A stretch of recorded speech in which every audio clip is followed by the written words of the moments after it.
శివాజీ గారు 1 second. Okay Shivaji గారు పరిస్థితి చూస్తున్నారు ఒకవైపు. ఒక నిమిషం. No 1 second. Take the studio.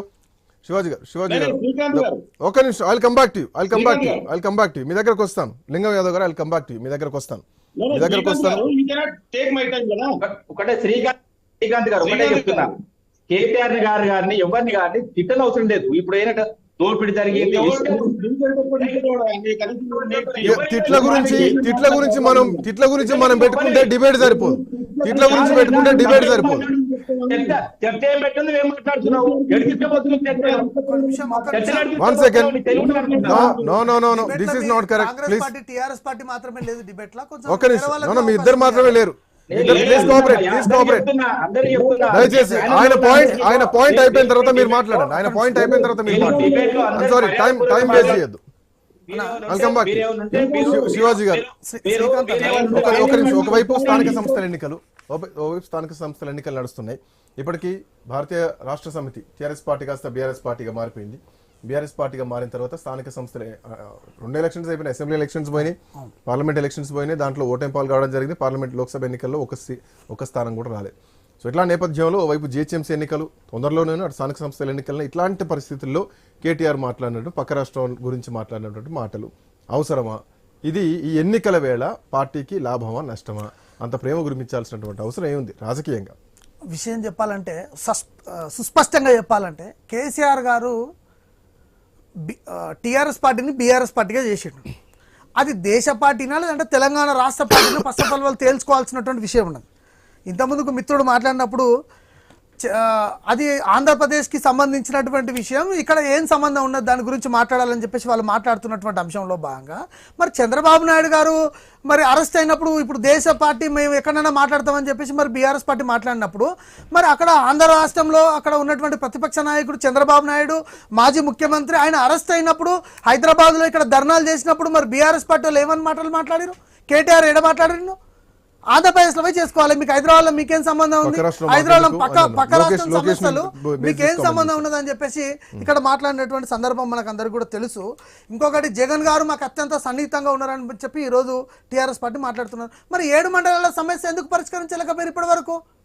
మరి 5 ఏళ్ళు ఉన్నారు కదా, వీళ్ళు ఉన్నారు కదా, మరి 5 ఏళ్ల వరకు ఎందుకు ఆ యొక్క సమస్య అట్లాగే ఉండిపోయింది? మరి ఇది సబ్జెక్టు కరెక్షన్ 7 మండలాలతో పాటు భద్రాచలం దానికి సంబంధించినటువంటి భూములకు సంబంధించి కూడా 800 పైన ఎకరాలు భూములు ఉన్నాయి. ఆ భూములకు సంబంధించినటువంటి అంశం ఇప్పటి వరకు తెలంగాణ పరిధిలోకి ఎందుకు రాలేదు? దాని గురించి ఎందుకు వీళ్ళకి మాట్లాడే సందర్భం దొరకలేదు? ఎప్పుడు కూడా నీ సీటు నా సీటు అని దీని గురించి మాట్లాడుకున్నట్టు నాకు తెలిసినంత వరకు. మరి ఇప్పుడు కేసీఆర్ ఓటమి పైన కామారెడ్డిలో దాని గురించి అనుమానం వ్యక్తం చేయాలి కేటీఆర్ గారు. మరి పక్క రాష్ట్రంలో ఉన్నటువంటి ధర్మవరం సీటు గురించి, అక్కడ భారతీయ జనతా పార్టీ గెలిచినటువంటి సీటు గురించి వీళ్ళకి ఎందుకు అవసరం వచ్చింది? అసలు ప్రజలు కర్రగాచి వాత పెట్టిరు. వీళ్ళ పాలన చక్కగా లేకనే, వీళ్ళకి ఇచ్చినటువంటి అవకాశం కరెక్ట్గా లేదని చెప్పేసి వీళ్ళు కర్రగాల్చి వాత పెట్టారు. దీనిపైన వీళ్ళు మొత్తం చర్చించుకోవాలి. మేము ఎందుకు ఓడిపోయినాం, ప్రజలకు ఏం తప్పు చేసినాం, ప్రజలకు ఏం నష్టం జరిగింది, ప్రజలు మాకు ఎందుకు బ్రహ్మరథం పట్టారు, మమ్మల్ని ఈరోజు ఎందుకు కట్టగొట్టి బయటికి వెళ్ళగొట్టిరు అని చెప్పేసి వాళ్ళంతలకు వాళ్ళు ఆలోచించుకుంటే బాగున్నటువంటి విషయం. అది ఎన్నిక జరిగిపోయింది, దాని గురించి అయిపోయింది, దాని గురించి మాట్లాడాల్సిన విషయం కాదు. తెలంగాణ రాష్ట్రం మరియు మీరు భారత రాష్ట్ర సమితి అని పేరు పెట్టుకున్నారు, తెలంగాణ పేరు పక్కకు పెట్టేసారు, భారత అని పెట్టుకున్నారు. మహారాష్ట్రలకు పోయిరు, కొన్ని రోజులు పోయిరు, ఆడ 4-5 మీటింగ్లు పెట్టారు. ఇక్కడ అధికారం ఊసిపోగానే మహారాష్ట్రలో గేట్లు బంద్ అయినాయి, ఆంధ్రప్రదేశ్లో గేట్లు బంద్ అయినాయి, ఒడిశాలో వచ్చినటువంటి మాజీ సీఎం లేడు. ఈరోజు ఆ పరిస్థితి గురించి ఆలోచించాలి కానీ ఆంధ్రప్రదేశ్లో మీరు పోటీ చేయాల్సి ఉండే, ఎందుకు పోటీ చేయలేదు? ఇక్కడ 6 నెలలు అయిపోయింది, ఎలక్షన్స్ అయిపోయిన తర్వాత మళ్ళీ 6 నెలల తర్వాత జరిగింది. మీరు ఈడనే ఎందుకు పోటీ చేశారు దేశ పార్టీ అన్నప్పుడు? మరి పక్క రాష్ట్రంలో జరిగినటువంటి అరెస్టు గురించి ఏమో మాట్లాడరు. మీరు ఆ రాష్ట్రం కదా, మాకేం సంబంధం అని చెప్పి మాట్లాడినప్పుడు మరి ఇప్పుడు దేశీయ పార్టీ వచ్చిందా? భారత రాష్ట్ర పార్టీ ఇప్పుడు దేశ పార్టీ అయిందా? మరి దాని గురించి ఎందుకు మాట్లాడరు? అప్పుడేమో మీకు సందర్భం ఉన్నప్పుడేమో దాన్ని దగ్గరకు పెట్టుకుంటారు, లేదంటే ఇప్పుడు దగ్గర తీసేసుకుంటారు.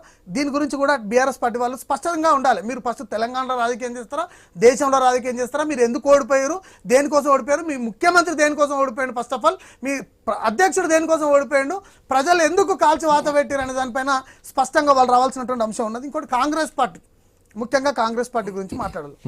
100 రోజులలో 6 గ్యారెంటీలని నెరవేరుస్తా అని చెప్పేసి వాళ్ళ మీద ఒట్లు వీళ్ళ మీద ఒట్లు, ఏ దేవుడు కనిపిస్తే ఆ దేవుడి మీద ఒట్టేసి చెప్పారు. నేను ఈరోజు సూటిగా కాంగ్రెస్ పార్టీని అడుగుతున్నా, 6 గ్యారెంటీలలో మొదటి గ్యారెంటీలో 3 ఉన్నాయి. ఒకటి చేసినావు 2 చేసినావు ఇవన్నీ చెప్తే కుదరదు. నేను ఈరోజు స్పష్టంగా చెప్తున్నా శ్రీకాంత్ అన్న, వీళ్ళు పెట్టినటువంటి అభయహస్తంలో భాగంగా గ్యారంటీ 1 మహాలక్ష్మి పథకం కింద మహిళలకు ప్రతి నెల 2,500 రూపాయలు ఇస్తున్నారు. దాంతోపాటు 500 రూపాయలకే గ్యాస్ సిలిండర్ ఇస్తున్నారు. ఆర్టీసీ బస్సులో ఉచిత ప్రయాణం చేపిస్తున్నారు. రైట్, దీంట్లో 2 నెరవేరు, ఇంకొకటి బాకీ ఉంది.